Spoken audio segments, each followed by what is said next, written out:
Hello, welcome. My name's John-Paul Riordan. I'm a lecturer at Canterbury Christ Church University, and I'm really interested in video-based pedagogy analysis. And I'd like to talk with you about where I'm at in my research at the moment.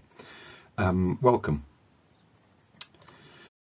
Now, this is the team I work as part of. This is the NICER team, the National Institute for Christian Education Research at Canterbury Christ Church University.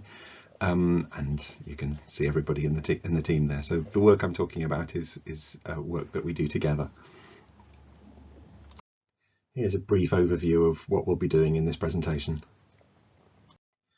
I'm interested in the pedagogical problems that teachers and pupils face in classrooms, and the context for this is science and religion topics interacting.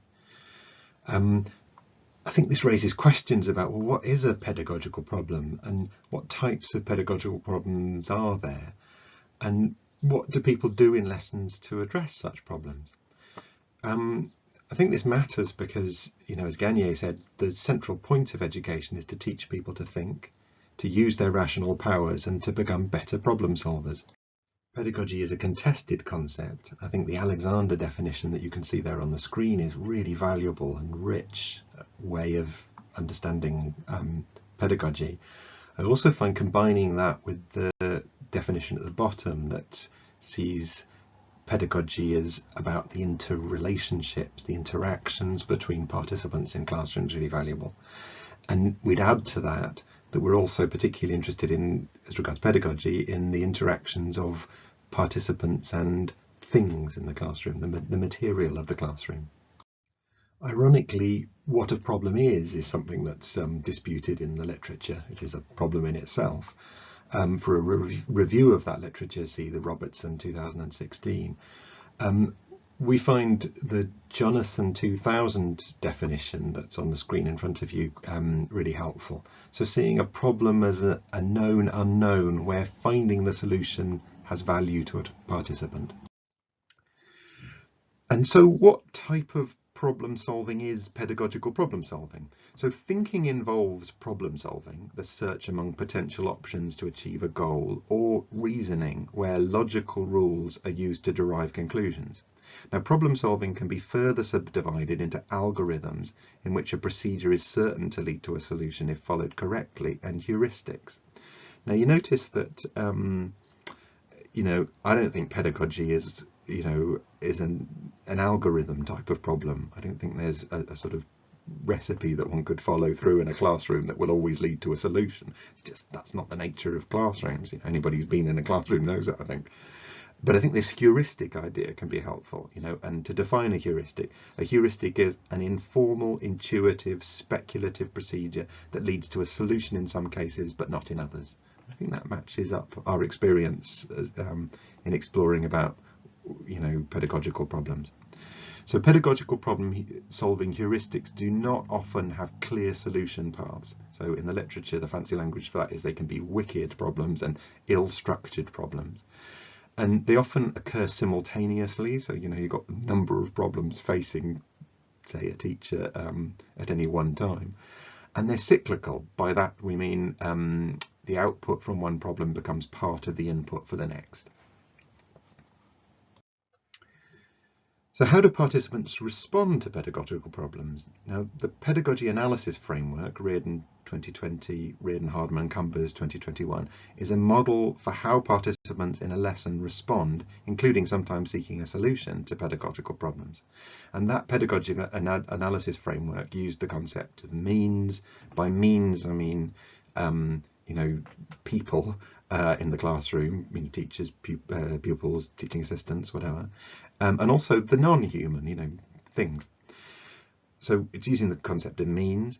Strategy, so by strategy, I see that as a spectrum concept from micro strategies, actions like raising a hand, through meso strategies, which would be a sequence of actions often recognized by participants, a script, you might say, and macro strategies. So these are things I discuss in the paper. Macro strategies are things that need a thick description in order to describe, in order to understand them. And then you notice this is a means-ends analysis type approach. So we've got the ends. Now that could be regarding the self, another person, or a thing, or a group of people or things. And then accidents in that paper were that the ends that people wish to achieve are not always achieved. And to look at those accidents can be really, really interesting, I think, and important. So that was the pedagogy analysis framework, just in sort of symbolic form. That participants have prior knowledge, I think that's well known in the literature, and then a means, strategy and end analysis with what people are trying to achieve, not necessarily the accidents happening.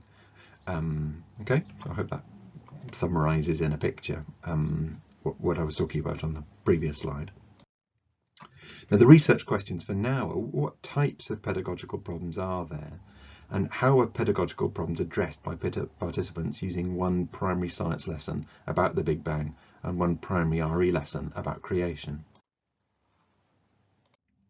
Here is a brief overview of the research design for this work. So the epistemology is social constructionism. The theoretical perspective is an interpretivist theoretical perspective known as symbolic interactionism. The methodology is grounded theory, and those of you familiar with grounded theory know that there's different types. And because of the theoretical perspective and epistemology I'm using, you might recognize this is Straussian grounded theory that I'm using. The methods I'm using I'll outline more on the next slide, but they are lesson video analysis, teacher verbal protocols, pupil group verbal protocols, and researcher group interviews. So here to tell you more about the research methods, what we do is, here's the pupils and the teacher in their lesson. We video that lesson. There would be two cameras at the front and one camera at the back. Here a researcher may be sitting at the back of this. What I'm talking about today is based on two 1-hour lessons, one science lesson and one RE lesson in a primary school. I'll tell you about participants later. The teacher verbal protocols just means that we invite the teacher to watch the whole of their lesson back and to think aloud as they do that, and we video them doing that. Then the pupil group verbal protocols are asking a group of 3 girls and 3 boys who were in the lesson to watch clips of the lesson, clips just for pragmatic reasons. They watch the clips of the lesson back, and then they again think aloud. Fascinating data from pupils about how they understand the pedagogy going on in their lesson. And then researcher group interviews. So the researchers getting together with the teacher and talking about this and asking questions of each other. So Lynn Revel and I work on this, and Lynn is an expert in RE education, and my field is in science education. So the participants, we had one class of 30 7-year-old pupils took part, another class of 30 10-year-old pupils, each class with their teacher and teaching assistants. 2 educational researchers also participated. The teachers were recruited by contacting nearby primary schools directly, so a convenience sample was used. Pupil group verbal protocol interviews were with 6 volunteers from each class, as I explained. Videos were analysed by the class teacher, the pupils who took part in the pupil group video verbal protocol interviews, and the 2 researchers. So the findings: this study proposes an extended pedagogy analysis framework and a pedagogical problem typology. We argue that together these can help during pedagogy analysis to identify, understand and explain common and less common types of pedagogical problem. We'll also use the data now to illustrate some of these types of pedagogical problem encountered in the present study. Now, to explain very briefly the extended pedagogy analysis framework, please would you consider a conversation, very brief conversation between Beth and her teacher. And Beth says 2 + 2 = and her teacher is thinking, can Beth add? Now, the pedagogy analysis framework allows us for Beth to consider her as participant 1 here, that she has some prior knowledge, she knows the number 2, and that she's working in some context, say she might be in a classroom or whatever, and that has an external context, but also maybe her internal context. We could consider what her emotional state is when she says this. Then if we consider the known unknowns for Beth. Does she know she doesn't know what the solution to the sum of 2 plus 2 equals? And V2 would be, does she want to know that? Then the means that she may have employed in this context could be her voice. The strategy is to speak, and the intended end she might wish to achieve might be to know the solution of 2 plus 2. And you notice in this case, the means, strategy and ends are actualized. What she intended perhaps corresponds with what she achieved. Then we could use the whole cycle again in order to explore the response of the teacher.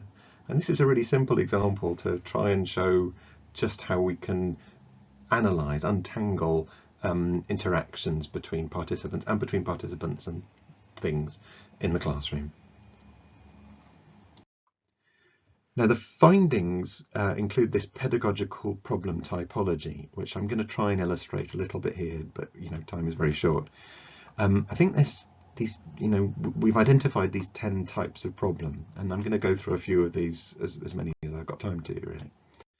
So the prior knowledge problems. Here's an example. Does Beth know about numbers?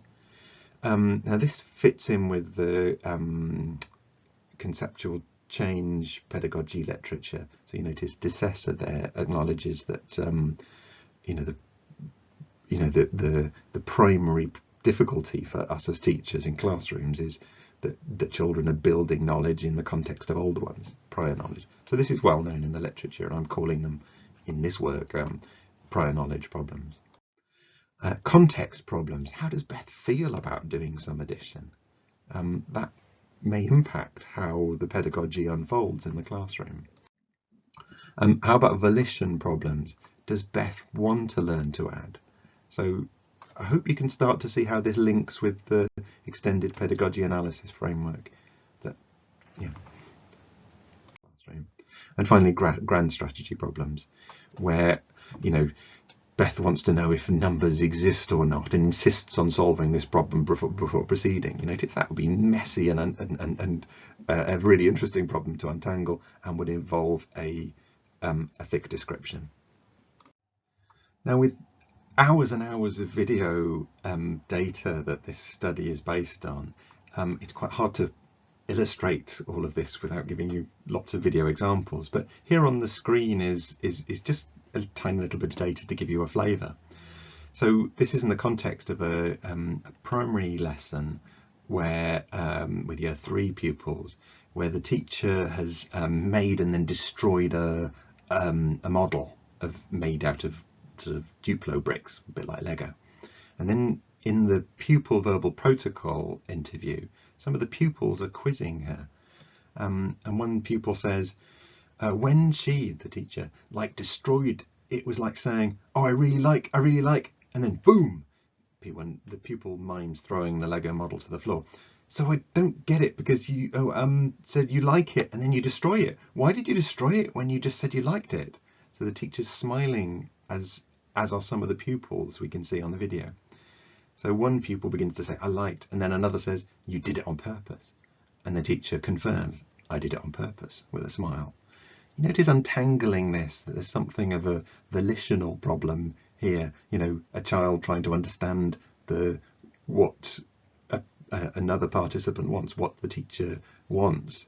Another who does understand that, and then something that requires a thick description to explain. There's a lot going on in that little bit of data.